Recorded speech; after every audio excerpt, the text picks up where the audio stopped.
ان کا سالانہ اجلاس سوئٹزرلینڈ کے شہر ڈیووس میں جاری ہے۔ اجلاس کے شرکاء کا کہنا ہے کہ دنیا چین کے ساتھ سیکیورٹی، معیشت، سائنس و ٹیکنالوجی اور دیگر شعبوں میں تعاون کو مضبوط بنانے کی خواہاں ہے۔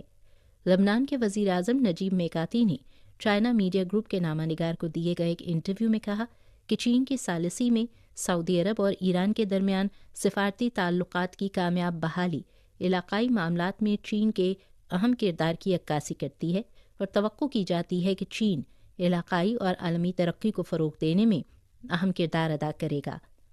17 جنوری کو سال 2023 میں چین کی اقتصادی کارکردگی کا ڈیٹا جاری کیا گیا، جس کے مطابق جی ڈی پی میں سال بسال 5.2% اضافہ ہوا۔ ان اہم معاشی اعداد و شمار نے ڈیووس فورم کے شرکاء کی توجہ بھی حاصل کی ہے۔